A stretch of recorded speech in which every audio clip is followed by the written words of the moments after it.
स्वागत है आप सभी लोगों का मेरे चैनल साइंस टू टेक्नोलॉजी में। मैं अनुपम विपुल आप सभी लोगों का स्वागत करता हूं आज के शो कंप्यूटर वेडनेसडे में। आज हम लोग बात करेंगे AMD Ryzen 7000 सीरीज़ का जो नॉन एक्स रिलीज़ किया गया है। पहले उन्होंने एक्स रिलीज़ किया था, तो अभी नॉन एक्स रिलीज़ किया गया है, तो इसके बारे में बात करते हैं। तो ये क्या है? तो ये CES जो अभी रिसेंटली हुआ उसमें ये एक पूरा SKU रिलीज़ किया गया जिसमें 3 प्रोसेसर हैं, और ये पहले भी थे, बस पहले था 7900X, 7700X, 7600X, तो अब वो सारे से X गायब हो गया। और ये समझिए कि इनका टारगेट जो है कि लो कॉस्ट, यानी कि ये जो 3 प्रोसेसर उतार गए हैं ये महंगे नहीं हैं, मतलब इसके एक्स वेरिएंट के कंपेयर में दाम इनका कम है, और इनका पावर ड्रॉ भी कम है, यानी कि कितनी बिजली खाते हैं मदरबोर्ड सॉकेट से ये कितना ड्रॉ करते हैं वो भी कम है। और इनका मतलब टारगेट रखा गया कि TDP 65 वाट है, और मैक्सिमम अगर आप इसे ओवरक्लॉक नहीं करते हैं, हुलुलुलु नहीं करते हैं, तो ये मैक्सिमम भी 100 के अंदर रहना चाहिए। और बूस्ट हो सकता है, मतलब इसमें कोई लिमिट नहीं दिया, यानी कि अगर आपका मदरबोर्ड बम है और उसमें है कि भैया मेरे पास पावर एनवलप है, मैं दे सकता हूं, तो इसको आप अनलॉक की तरफ आराम से यूज़ कर सकते हैं, और काफ़ी हद तक आप एक्स का परफॉर्मेंस पहुंच जाएंगे। तो यही इन्होंने रिलीज़ किया है। तो मतलब वही समझिए, TDP काफ़ी कम किया है और दाम भी थोड़ा कम किया है।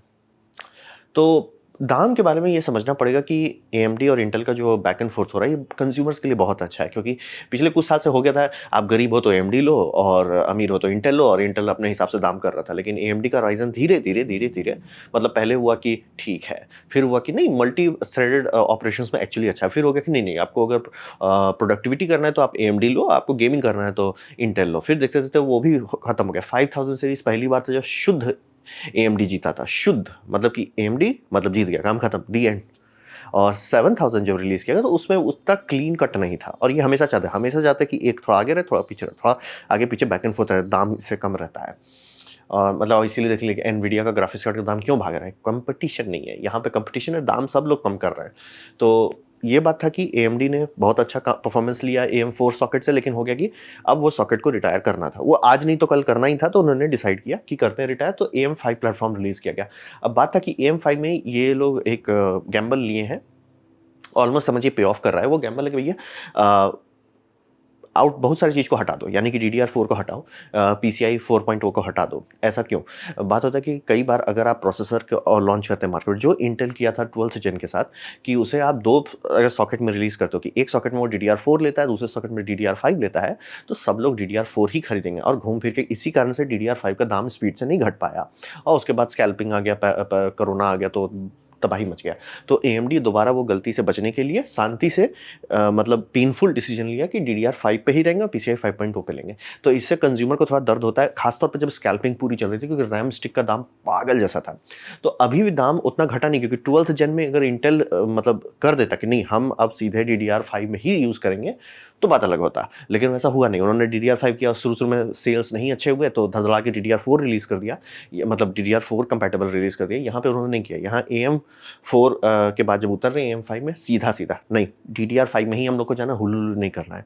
मतलब इससे थोड़ा सेल्स कम होता है, क्योंकि मदरबोर्ड महंगा हो गया, रैम स्टिक महंगा हो गया, तो फ़र्क पड़ता है लोगों को। लेकिन वो था मतलब AMD को कि नहीं, हम वो कॉम्प्रोमाइज़ नहीं करेंगे, क्योंकि कॉम्प्रोमाइज़ करने से परफॉर्मेंस पे असर पड़ता है। और मतलब फिर होता है ना कि जैसे अगर सैमसंग का कोई मोबाइल फ़ोन है जिसमें 8 GB का रैम है, और वो आप सारे रिव्यूअर्स को दे दिए, सब लोग रिव्यू कर रहे हैं, आहा बढ़िया बढ़िया उसमें आ रहा है, लेकिन जो कस्टमर खरीदने जाता है दुकान में, देखता है कि भैया ये 8 GB वाला का दाम बहुत ज़्यादा है, क्योंकि आप मार्केटिंग में क्या बताते हैं, स्टार्टिंग फ्रॉम 21,000, भैया 8 GB वाला 30,000 का आ रहा है, तो वो ऑब्वियसली नहीं खरीदेगा, वो 4 GB वाला खरीद लेगा। खरीदने के बाद आप ही को गिर आएगा कि भैया इसमें रैम नहीं है। तो आपको इसीलिए एप्पल इसीलिए कभी भी बहुत घटिया परफॉर्मेंस ऑप्शन ही नहीं देता, कि हम आपको घटिया चीज़ लेने ही नहीं देंगे, क्योंकि नाम आप मेरा खराब करोगे, और नाम लॉन्ग टर्म होता है। तो इन्होंने ये जो AM5 वाला डिसीजन लिया, लॉन्ग टर्म में उनको फायदा करेगा, शॉर्ट टर्म में भले उनका सेल्स कम करता है। तो इस शॉर्ट टर्म का साइड इफेक्ट हो गया कि 13th जेन रैप्टर लेक एक्चुअली वैल्यू है, यानी कि रैप्टर लेक का हाईएस्ट एंड आप लेते हो, आपको थोड़ा सा AMD से ज़्यादा परफॉर्मेंस मिलेगा, कम दाम में मिलेगा। ये हो गया।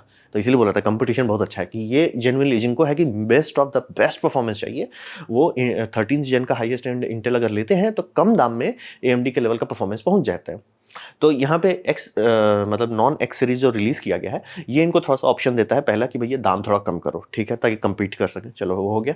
दूसरी बात, चूंकि इनका TDP बहुत कम है, तो इन सबको कूलर में खर्चा नहीं करना, क्योंकि सीपीयू के साथ कूलर का भी दाम लोग ध्यान नहीं देते, लेकिन कूलर महंगा आता है और इंटेल के कूलर बहुत ज़्यादा महंगा आते हैं, आगे मैं एक्सप्लेन करूँगा। तो यहाँ पे एएमडी ने कहा कि चूँकि सारे टीडीपीस कम किए गए हैं, तो बॉक्स में जो आपको कूलर दे रहे हैं उससे काम हो सकता है। बहुत कम पावर वाले के लिए छोटा कूलर है, बड़ा कूलर दिया जाता है बड़े वाले के लिए, मतलब आपको इसके सिवा कुछ और खरीदने की ज़रूरत नहीं पड़ेगी। ऐसा नहीं कि वो ये ले लिए, ओवरक्लॉक कर नहीं कर पा रहे, सब कर लेगा। जब तक आप इसे ये नहीं करता कि मतलब मदरबोर्ड से ही आप इसे फ्रीडम नहीं दे देते हो, तब तक ये आराम से काम करेगा। बनाया गया है मतलब रेटेड टीडीपी के लिए। और इससे हिसाब से ये समझिए कि आपको ये दोनों सिस्टम का दाम जो मैं बोल रहा हूँ कि इंटेल सस्ता है, एएमडी महंगा है, तो ये बात ज़रूर समझिए। मैं हमेशा कहूँगा कि आप जब भी ये सोच रहे हैं डायरेक्टली घुसिए मत कि मैं सोच रहा हूँ इंटेल सस्ता है या एएमडी महंगा, उल्टा भी हो सकता है खरीदने टाइम। और इसीलिए हमेशा कहूँगा स्ट्रीट प्राइस चेक कर ले। स्ट्रीट प्राइस मतलब आप अमेजॉन ले रहे हो तो अमेजॉन से चेक कर ले। बहुत सारे इंडिया में ऐसे वेंडर हैं जो डायरेक्टली आपको सेल करेंगे, कंप्यूटर वेंडर्स हो जाए, और उनका भी आप चेक कर सकते हो। बहुत सारे थर्ड पार्टीज़ भी हैं, वो उनका भी चेक कर सकते हो। तो वहाँ पे दाम में थोड़ा अंतर रहता है। क्लेम कंपनी करती है $300, ज़रूरी नहीं है कि 300 आपको मिले। हो सकता है कि भैया 350 से नीचे कोई बेच नहीं रहा है, या उल्टा भी हो सकता है कि उसका डिमांड उतना नहीं है तो उसका दाम आपको 250 में मिल रहा है। तो हमेशा दाम के मामले में ज़रूर ध्यान दीजिए। और एएमडी दाम घटाने के लिए बस वही किया कि नॉन रिलीज़ किया, और उससे मतलब पहले सीपीयू कम दाम का है, दूसरा आपको कूलर अलग से नहीं खरीदना पड़ेगा क्योंकि बॉक्स में ही कूलर आ जाएगा, और वो कूलर जितना थर्मल लोड है उसको संभाल लेगा।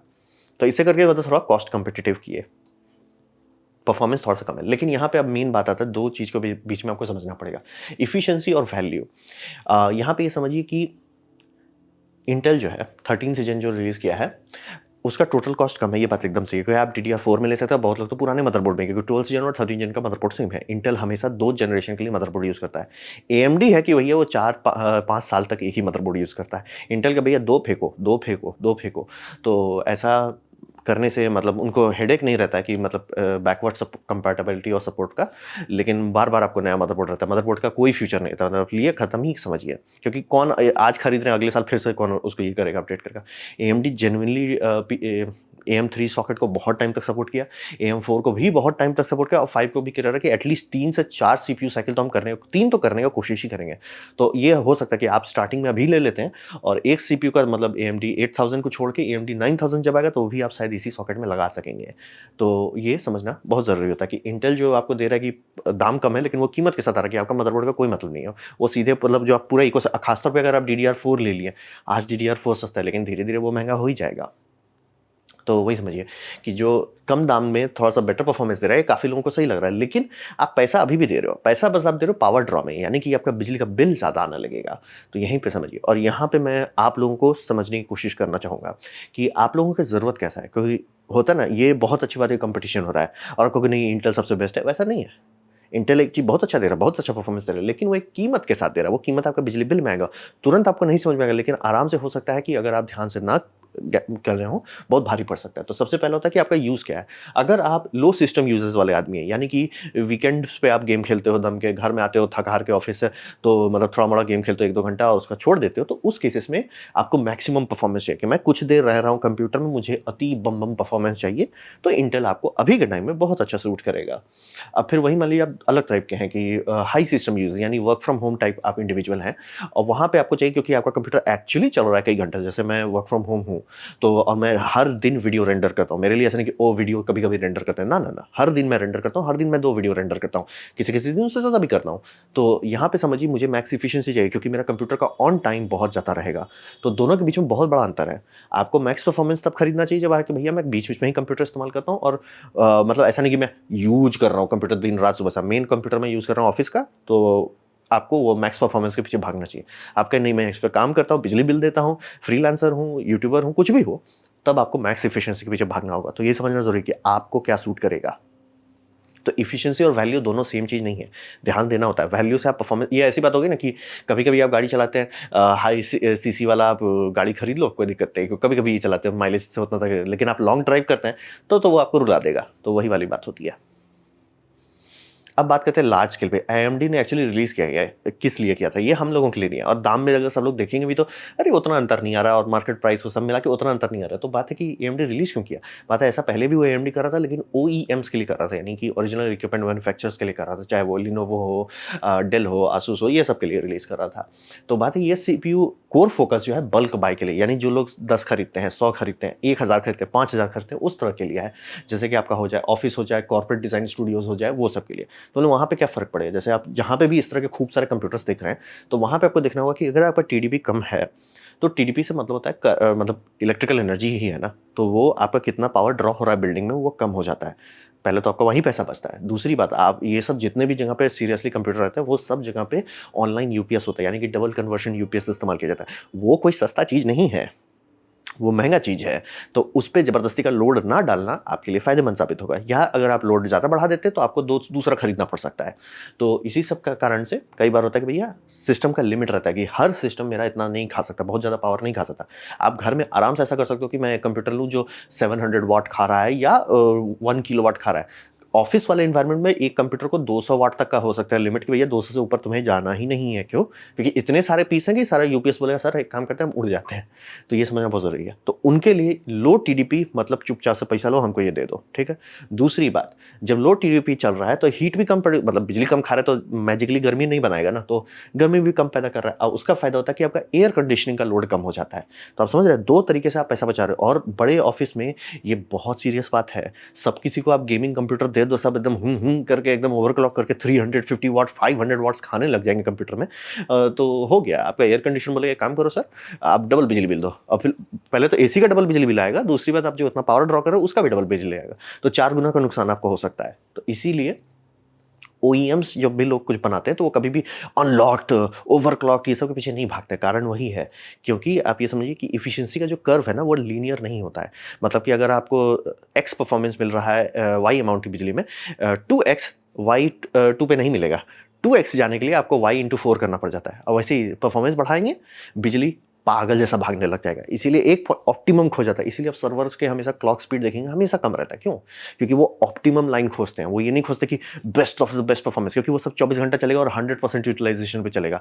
अगर वो फुल पागल जैसा मतलब बिजली खाने लगा, सही में स्वाहा कर देगा सर्वर्स को। तो ये समझना चाहिए। इस तरह के जो नॉन एक्स वाले हैं, उन लोगों के लिए है जिनको भैया मेरा कंप्यूटर चलते ही रहता है दिन दिन भर। वहाँ पे फ़र्क होता है। आप वीडियो रेंडर करते हो, कुछ भी है, कोई आप कर रहे हो इस्तेमाल, सीपीयू का सीपीयू पूरा बम यूज़ हो रहा है, और या मतलब ऑफिस सेक्टर में हो, तो आपको यही लेना पड़ेगा नॉन एक्स। तभी जाकर कह सकते हो कि हाँ आपका यूपीएस संभाल लेगा, आपके एयर कंडीशन ओवरलोड नहीं होगा, बिजली बिल आपका जान नहीं मार देगा। तो ये लार्ज स्केल कस्टमर्स के लिए परफेक्ट इक्विपमेंट है। तो भविष्य में क्या होगा? तो यहाँ पे ये समझना बहुत ज़रूरी है कि पावर ड्रॉ जो है ना हम लोग का रिसेंटली थोड़ा पागल हो गया है। मेन एक्चुअली वो पागल हुआ है एनवीडिया के चलते। और बात था कि एनवीडिया का कोई काउंटर नहीं है, तो एनवीडिया के पीछे पीछे शांति से एएमडी भी बढ़ाने लगा। फिर देखा देखिए इंटेल तो भाग ही गया। और इंटेल, इसीलिए मैं कह रहा हूँ, देखिए 12900K का परफॉर्मेंस देखिए, तो उसको बेस लाइन परफॉर्मेंस एक्स मानिए, उसको पहुंचने के लिए सिर्फ 240 वाट्स चाहिए। आज के टाइम में आप वही परफॉर्मेंस रैप्टर लेक आपको दे सकता है 65 वाट में। तो रैप्टर लेक का पावर मान लीजिए वो 240 है, तो 65 से जगह पे वो 75 भी होता है, चलिए 100 भी होता है, ऐसा नहीं है। वो 253 देता है, जो कि मल्टीपल्स में ऊपर भाग रहा है। लेकिन परफॉर्मेंस देखिए सिर्फ परसेंटेज में भाग रहा है। मतलब आप कई गुना पावर बढ़ा दिए तो आपका परफॉर्मेंस सिर्फ 40% ऊपर आया। तो यही मेन प्रॉब्लम होता है कि हम लोग वो एनर्जी एफिशिएंसी की जगह भागने पे जगह हम लोग ये मैक्स परफॉर्मेंस के पीछे भाग रहे हैं। और ये बहुत ज़्यादा आउट ऑफ हैंड हो गया, क्योंकि मैं कंप्यूटर के इंडस्ट्री में काफ़ी टाइम से अवेयर हूँ। तो बहुत पहले से 1 किलोवाट के पावर सप्लाई आ रहे थे। वो सब सर्वर्स में यूज़ होता था। आपका जहाँ पे जिसमें खूब सारे हार्ड ड्राइव्स यूज़ होते थे, उसके लिए मेनली यूज़ होता था। या कोई एसएलआई या ये सब हुलुलु करते थे तो यूज़ होता था। आजकल नॉर्मल कंप्यूटर के लिए मैन्युफैक्चरर्स की तरफ से आ रहा है कि भैया आप 1000 वाट तो लगाओ। कि मतलब RTX 490 तो सीधा बोलता है भैया 1200 वाट तक आप लगाना पड़ेगा। तो ये समझना बहुत ज़रूरी है, क्योंकि ये ऐसे भागते नहीं रह सकते कि कहाँ हम लोग का कंप्यूटर था कि भैया लोड भी नहीं ले रहे थे, छोटा सा यूपीएस खरीदते थे। अभी तो मुझे बड़ा यूपीएस लिया हुआ हूँ, और उसमें भी मुझे दिमाग लाना कि नेक्स्ट कंप्यूटर मेरा पावर कंजम्पशन के अंदर रहने, तो मेरा यूपीएस बोलेगा एक काम करता हूँ मैं उड़ जाता हूँ। तो ये समझना बहुत ज़रूरी है कि ऐसे जो हम लोग पावर इन्वेलप जो भागे जा रहा है, कि मतलब आराम से इसे 241 था ना, आराम से 150 पे रोक देते। 150 के आसपास में भी वो समझिए 20% इफिशिएंट हो जाता है, लेकिन रोके नहीं। और परफॉर्मेंस चाहिए, क्योंकि एएमडी से पिट रहे थे तो परफॉर्मेंस चाहिए था, परफॉर्मेंस दिखा दिए। अब परफॉर्मेंस के लिए लोग खरीद लिया, बाद में पता चला उनका बोर्ड से पावर खींच रहा है 250। By the way real world power draw around 350 वाट तक चला जाता है स्पाइक लोड में, और सस्टेन आराम से 270 वाट तक हो रहा है। उतना बिजली वो खा रहा है मदरबोर्ड से, तो आपका सोच लीजिए पावर बिल तो सुहा हो जाए। वहीं अगर यही सब कंप्यूटर आप लेके पूरा अपना ये कर दिया, ऑफिस कर दिया, बिजली बिल बोलेगा एक काम करो सर, आप ब्लैंक चेक लिख दो, आप पूछो मत कितना बिल आ रहा है, आप बस ब्लैंक चेक लिख दो। और आपका एयर कंडीशन एक काम करो सर, हमें फुल लोड पे चलाओ आप हर टाइम। तो ये समझना बहुत ज़रूरी है कि इस तरह का पागलपंती जो है कि एनर्जी बस खाते जाओ, लॉन्ग टर्म में नहीं चल सकता। क्योंकि वही समझिए कि हर बिजली का दाम भाग रहा है, और ये ऐसा नहीं कि अच्छा अभी यूरोप में हुलू-लुलू हो रहा है तो वहाँ भाग रहा है, हर जगह भाग रहा है भाई। इंडिया में भाग रहा है, पाकिस्तान में भाग रहा है, श्रीलंका में भाग रहा है, अमेरिका में भाग रहा है, हर जगह भाग रहा है। तो ये समझना बेहद ज़रूरी है कि बिजली को हम लोग को सीरियसली लेना होगा। ऐसा नहीं कि बस ये मतलब देख रहे हैं 1600 वॉट का पावर सप्लाई पहले बनते नहीं थे, सिर्फ सर्वर्स के लिए रजिस्टर्ड होता था। ये सब मतलब अब लोग एक्सपेक्ट कर रहे हैं कि भाई 1490 हमको तो चाहिए। तो ये समझना बहुत ज़रूरी है कि बिजली जो खपत है, आप भले महँगा प्रोसेसर लो, लेकिन अगर उसका ये एनर्जी एफिशिएंसी अच्छा है, आपका पैसा बच जाएगा। आप सस्ता ले लो जो परफॉर्मेंस बहुत अच्छा दे रहा है, लेकिन आपका बिल पे आप ध्यान नहीं दे रहे हो, तो कौन ध्यान देता है? बाद में पता चला, अरे! मेरा बिल बहुत आ रहा है, अरे! मेरा एसी भी बहुत जल्दी खराब हो रहा है, उसका फ़िल्टर भी जल्दी जाम हो रहा है। बात वही है कि ये ज़्यादा हीट करने लगेगा। तो वही समझिए, ये प्रोसेसर ऐसा ना जो कोई चाहता नहीं है। वो कम प्रोसेसर है, कम पावर दाम पे नहीं, नहीं, उसके लिए नहीं है। ये है जो हमें ज़रूरत है कि सबके मतलब आम पब्लिक का जो ऐसा मुँह खुल गया कि भैया 1 किलोवाट का भाई हम लोग अब पावर सप्लाई यूनिट ले रहे हैं। ये मेरे एयर कंडीशन का पावर ड्रॉ है 1600 वाट। इतना ज़्यादा पावर एक कंप्यूटर को नहीं खाना चाहिए। अब बोल रहे हैं ज़रूरत भी नहीं है। आप देख सकते हैं कि जितना 12900 के जो है, कोई नहीं बोलेगा वो प्रोसेसर के बाद नहीं, नहीं 12900 के बहुत खराब प्रोसेसर है। वो बोले भाई अच्छा प्रोसेसर बम-बम काम करता है, सब काम हष्ट-पुष्ट तंदुरुस्त कर लेता है। वही काम अगर आप 65 वॉट्स में कर लेते हो, अति उत्तम। आहा! कोई टेंशन, लेकिन कंपनी ने फोकस कर दिया परफॉर्मेंस पे, तो परफॉर्मेंस का साइड इफेक्ट हो गया, एफिशिएंसी गई तेल लेने। तो यहाँ पे एएमडी जो रिलीज़ किया है, ये बोल रहा है, ये इंटेल भी करता है, लेकिन वो मतलब उतना अनाउंस नहीं कर रहा। एएमडी इसलिए कर रहा है कि मतलब वो दिखाना चाह रहे हैं कि भैया हमें पता है कैसे परफॉर्मेंस बनाना, हम दे सकते हैं। आप सोच लो कि अगर हम 150 वाट में धो रहे हैं इंटेल को, तो हम 300 वाट खाने लगेंगे जैसे इंटेल खाता है, तो हम क्या करेंगे? तो बात वही है, ये प्रोसेसर उस तरह का है जो चाहिए लोगों को कि भैया आप लगाओ इसे घर में, आपका घर भुंजा बड़ा नहीं बन जाए गर्मी में। तो वही समझिए कि परफॉर्मेंस पर वाट इनका बहुत अच्छा है। मेन वही है, परफॉर्मेंस पर वाट, ना कि परफॉर्मेंस हुई सर माइलेज नहीं, नहीं माइलेज हम पूछते ही नहीं है, वैसे नहीं चलेगा। और ये बहुत अच्छा डायरेक्शन है कि कंप्यूटर इंडस्ट्री उसी में जा रही है। जैसे अगर आपको एनवीडिया का सबसे एनर्जी एफिशिएंट ग्राफिक्स कार्ड लेना चाहिए तो A2000 सीरीज करके एक ठो है, अराउंड 40,000 के आसपास मिलेगा। वो 12 GB का RTX 3060 जैसा उसका परफॉर्मेंस है, लेकिन उसमें पावर प्लग नहीं है, मतलब आपको कोई भी उसमें एक्स्ट्रा पावर सप्लाई नहीं देना पड़ेगा। 75 वाट में चलता है, यानी मदरबोर्ड से चलेगा। अगर उससे कंप्यूटर बनाते हो और इस सीरीज़ के साथ बनाते हैं, आप आराम से एक अच्छा कंप्यूटर बना सकते हैं जो कि 250 वाट का मैक्सिमम लोड के अंदर रहेगा। जब तक ज़बरदस्ती का ओवरक्लॉक नहीं करते हैं, और वो आराम से बाकायदा अच्छा परफॉर्मेंस देगा। RTX ऑन नहीं, बस आपको नहीं करना है। रे ट्रेसिंग तो मतलब प्लेस्टेशन में नहीं का, और अगर आप 30 FPS में खुश रहते हो तब वो कर लेगा। अब वही समझिए उतना कम पावर में ये किया जा सकता है। लेकिन हर कोई जो परफॉर्मेंस के पीछे भाग रहा है, मतलब समझ इसका कीमत हमें थोड़ा ध्यान रखना। जैसे शुरू-शुरू में गाड़ी जब शुरू-शुरू में आता था 1000 लीटर, 2000 लीटर, मतलब लीटर्स में हम लोग भागते जा रहे थे, फिर हुआ कि अरे भाई तेल का टका देना होता है, कम करो। तो ये बहुत अच्छी डायरेक्शन में इंडस्ट्री जा रही है और मैं बहुत खुश हूँ। ये अच्छी बात नहीं है कि हाँ भाई 1 किलोवाट का हमको ग्राफिक्स कार्ड दो भाई, ये क्या फूँक रहे हो सर? तो ये था मेरा प्रेजेंटेशन AMD का नॉन एक्स सीरीज़ के बाद 7000 सीरीज़ को जो रिलीज़ किया गया, उसके बारे में क्यों रिलीज़ किया गया, किसके लिए है। उम्मीद करता हूँ आपको ये वीडियो अच्छा लगा, कुछ सीखने मिला, कुछ समझ में आया। अगर ऐसा है, लाइक कर दे दोस्तों, शेयर कर दो उससे और काफ़ी भला होगा। नहीं अच्छा लगा, नहीं पसंद आया, कोई बात नहीं, आप डिसलाइक दबा सकते हैं।